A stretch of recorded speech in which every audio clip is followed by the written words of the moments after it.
Hey everyone, here's a new thing. I'm going to be looking at upcoming games for this week, and I'm going to let you know what I think of them. Although, unlike others who do this sort of thing, I'm going to be completely honest. I will straight out make predictions on what games are going to be good and what games are going to suck. And I'm sure this will piss some people off. Anyways, this is for the week of February 14th. First up is Aliens vs. Predator for the 360, PS3, and PC. Let's see now. A random first-person shooter based on a movie license? Check. Yes, and it is pretty much a movie cash-in by this point, so get over it. Moving on, development studio that no one has ever really heard of that specializes in ports of games that no one really liked. Check again. Rebellion Studios? Nope. Never heard of them. Yeah, I'm not looking forward to this, even though a few people have been messaging me with excitement over this title. I really don't know why. I guess because it's a movie-based game, and, well, if you're a fan of the movie, maybe you still have some excitement for whatever reason.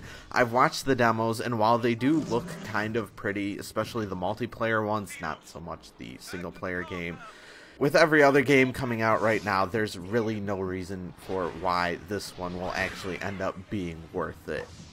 Second game is Dynasty Warriors Strike Force for the PS3 and 360. And oh joy, another freaking Dynasty Warriors game.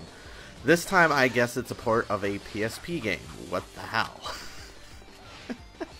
I really do not care at all for this series, although according to research, the gameplay model is based off of Dynasty Warriors 6. Really, these Dynasty Warriors games just don't jive with me too well, as I don't really see the point of these games where you have to brutalize brain-dead foes for like 17 hours and then unload 3 different built-up meters on a boss way later on. That in the game just doesn't seem to change very much from title to title. That being said though, I guess watching these gameplay videos, it does look kind of pretty, and I wouldn't be opposed to trying it out if it were ever in front of me, but unless you love Dynasty Warriors, I doubt this is a game to really keep on your radar. Third is Ragnarok DS for the Nintendo DS. Ragnarok was originally and is still primarily an MMORPG that uses 2D anime characters and is on the PC. Definitely not for everyone, but from what I've seen, and I've only watched people play this game, it does look like it does its job well enough, especially considering how long it's been around. And so, while I can respect the original, I'm really not seeing the appeal here for this DS version. It looks far too zoomed in, and it is just no longer an MMO, but just something you can link up to 3 other friends with, and in only a limited number of areas. It just looks very generic to me, and I doubt this will be anything other than average at best. And really, the game just looks so claustrophobic in this format. I would suggest you just continue to play the PC version. Fourth up is Ace Attorney Investigations Miles Edgeworth for the Nintendo DS. This game is a spin-off of Phoenix Wright. It's a point-and-click adventure where you go around and solve cases as a detective. The new main character should be a breath of fresh air for longtime fans, and since apparently these titles are usually pretty solid, I don't see why this one wouldn't be either. I think it actually looks pretty interesting, so enjoy. Fifth up is Data East Arcade Classics for the Nintendo Wii. Yeah, Data East Classics, who knew?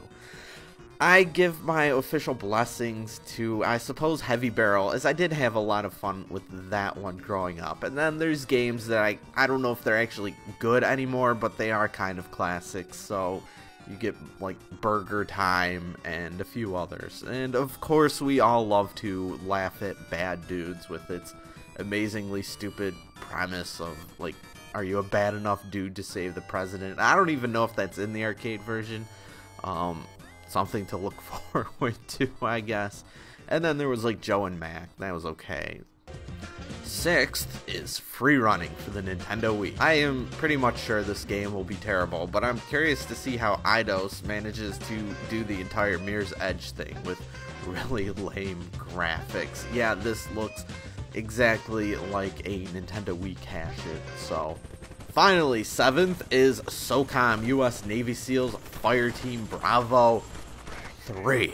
I'm not really sure why you'd want to be doing these watered down third-person shooting games on the PSP with the fundamentally limited control scheme, but if that seems up your alley, be my guest. It doesn't look too bad from the gameplay videos, but yeah, I don't see why you'd want to be playing this sort of game. I guess it's been getting decent scores though, so have fun. Anyways, yep, that's it. I don't really feel like covering the PC-only releases, so, well, I didn't. Nothing really stands out to me that much this week. Nothing that I consider a must-own, although I still am pretty curious about that train wreckage known as free running.